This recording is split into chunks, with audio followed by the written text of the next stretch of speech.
Hello everyone, today I Gita represent my topic is secondary activity यानी कि द्वितीय क्रियाकलाप। इसमें सबसे पहले हम बात करेंगे द्वितीय क्रियाकलाप व उनके महत्व। द्वितीय क्रियाकलाप होते क्या है? प्राकृतिक रूप से प्राप्त कच्चे माल को नए उपयोगी माल में वस्तुओं को बदलने के कार्य को हम द्वितीय क्रियाएं कहते हैं, जैसे कि खनिज हो गए, पेट्रोलियम हो गए। इसके लिए मानव अपने कोशिका एवं श्रम का पूरा प्रयोग करता है। इसका महत्व ये है कि प्राकृतिक संसाधनों का मूल्य बढ़ाना और कच्चे माल को उपयोगी माल में बदलना, जैसे कि लोअस।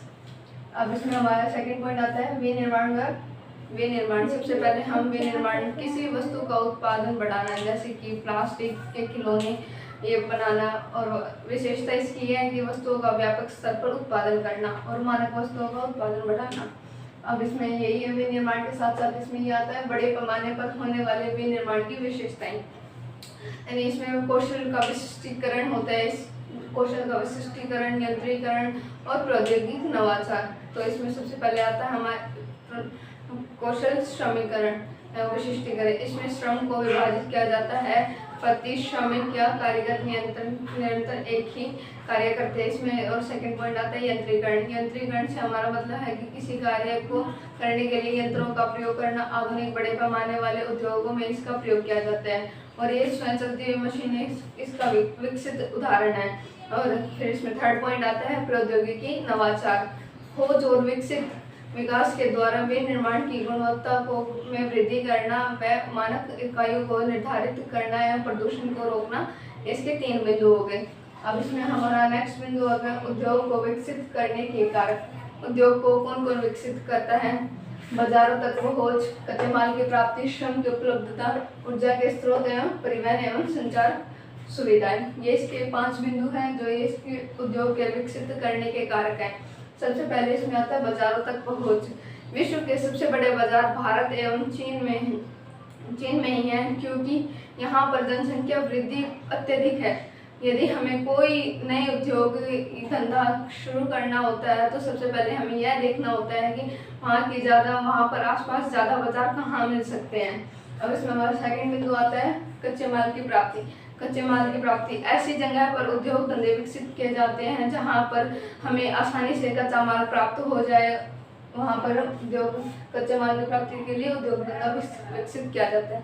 अब हमारे इसमें थर्ड बिंदु आता है श्रम की उपलब्धता। श्रम की उपलब्धता श्रमिकों की बहुलता के लिए उनका कौशल एवं विकास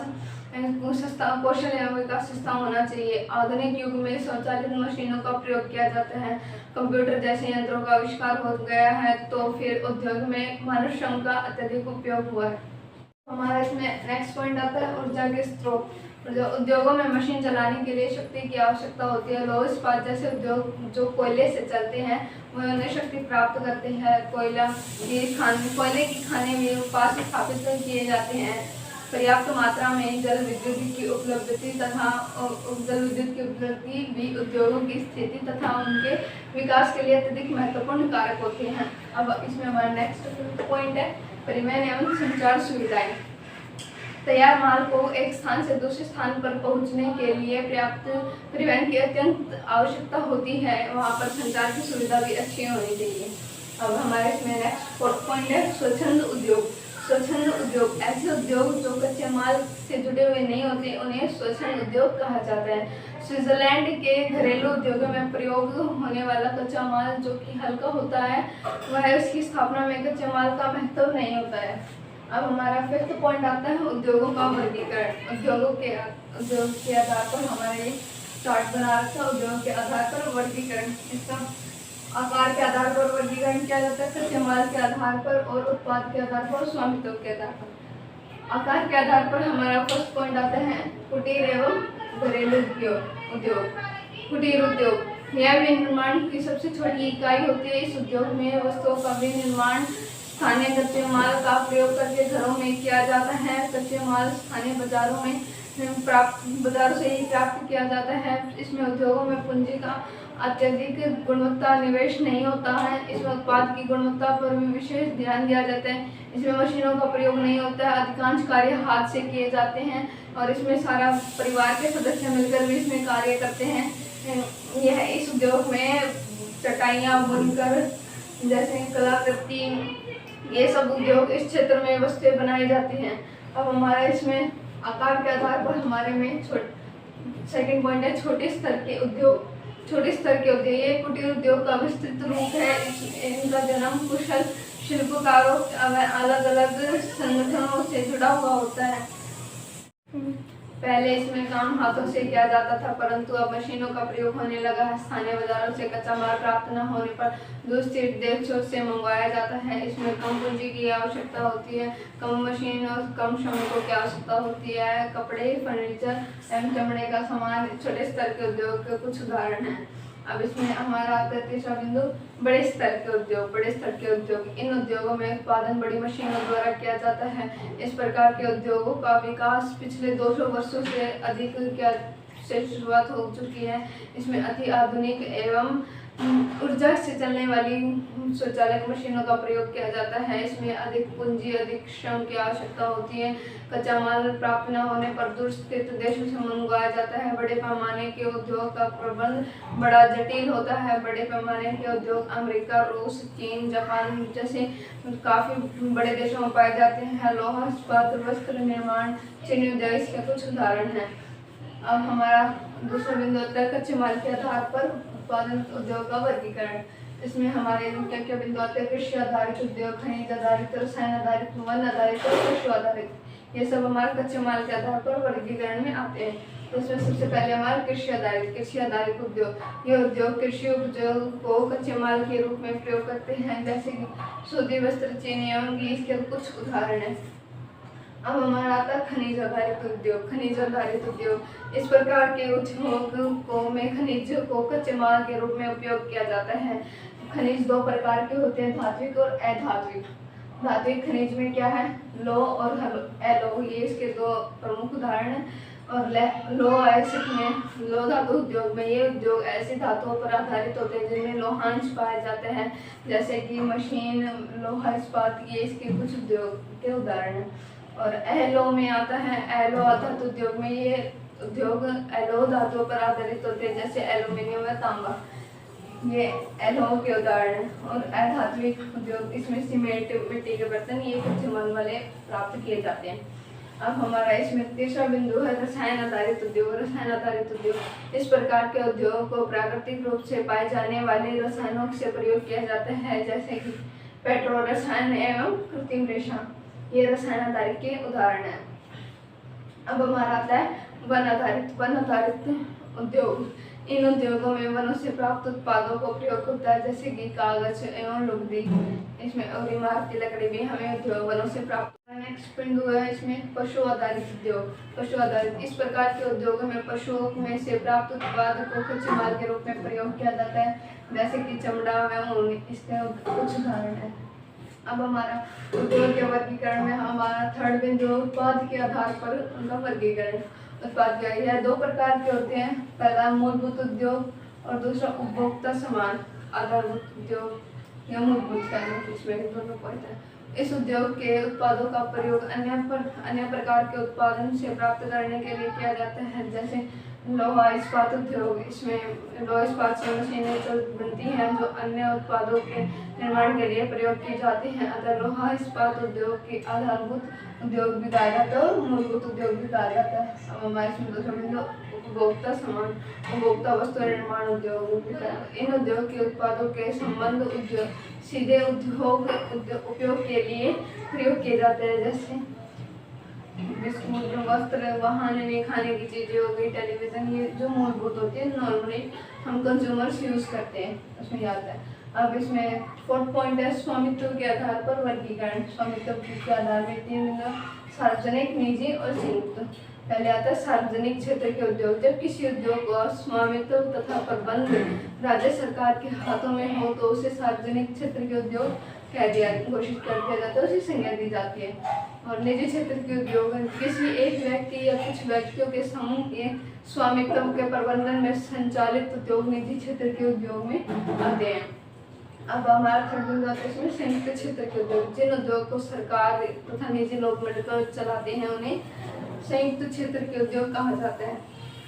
तो ये हो गया हमारे यहाँ पे कंप्लीट। अब हमारा सिक्स्थ पॉइंट आता है जर्मनी का रोहल क्षेत्र, कोयला क्षेत्र। जर्मनी का रोहल कोयला क्षेत्र यूरोप का परंपरागत बड़े पैमाने वाला उद्योग कहलाता है। प्रदेश है ये एक जर्मनी में। कोयले का विशाल भंडार एवं लौह इस्पात उद्योग का क्षेत्र की अर्थव्यवस्था का मुख्य आधार था, लेकिन कोयले की मांग में कमी आने के कारण उद्योग खत्म होने लगे। जर्मनी के लौह कोयला क्षेत्र के महत्व का अनुमान इसी तरह से हम लगाया जा सकता है कि यह इसमें जर्मनी का 80% इस लौह इस्पात पैदा किया जाता है। जब अब इस क्षेत्र में अब इस क्षेत्र में प्रदूषण व औद्योगिक अपशिष्ट की समस्या इतनी अधिक उत्पन्न होने लगी है कि अब जर्मनी में लौह कोयला क्षेत्र के भविष्य को उद्योग और विश्वविद्यालय बड़े बड़े बाजारों के रूप में देखा जा सकता है, जिसमें एक नया भूदृश्य विकसित हो चुका है।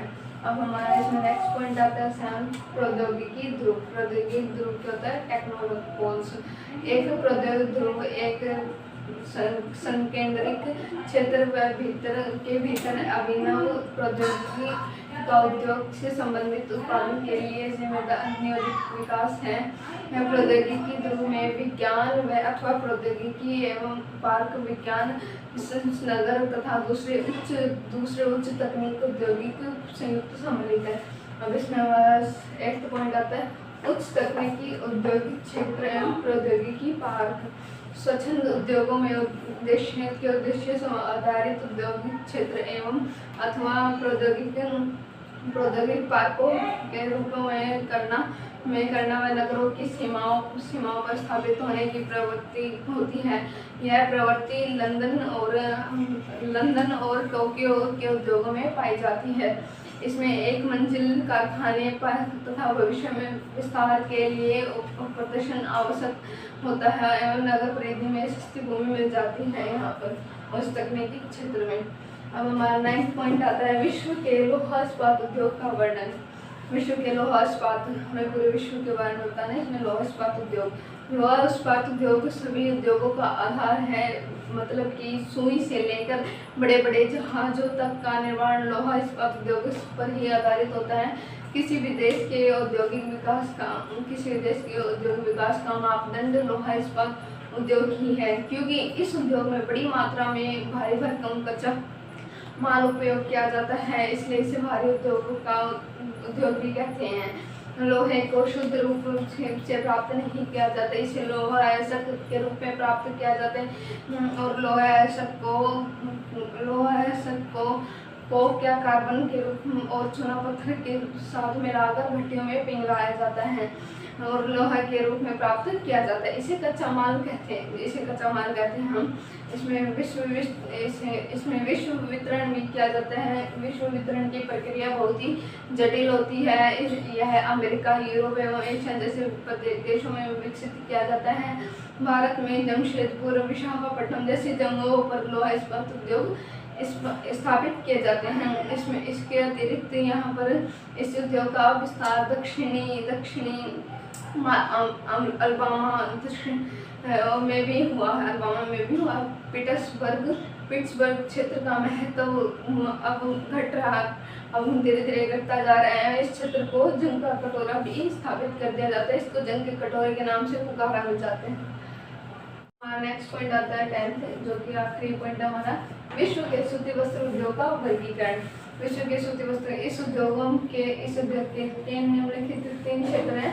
पहला है हथकरघा, दूसरा बिजली करघा और तीसरा हमारा कारखाना। हथकरघा सबसे पहला है यह श्रम आधारित उद्योग है, जिसमें अधिक रोजगार के अवसर उपलब्ध होते हैं और पूंजी की कम आवश्यकता होती है। इसमें अधिकतर काम हाथों से किया जाता है।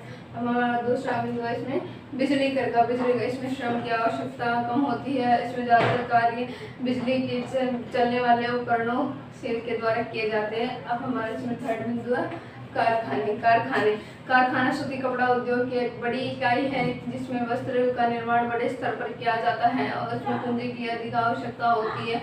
वह उच्च कोटि के वस्त्रों को इसमें का बड़ी मात्रा में उत्पादन किया जाता है। इसका विश्व वितरण सूती वस्त्र उद्योग का वितरण अच्छे किस्म की कपास पर निर्भर करता है। विश्व के 50% से अधिक कपास का उत्पादन भारत व चीन व अमेरिका जैसे बड़े देशों में किया जाता है। इसलिए इन देशों में सूती वस्त्र उद्योग का विकसित होना स्वाभाविक रूप से है।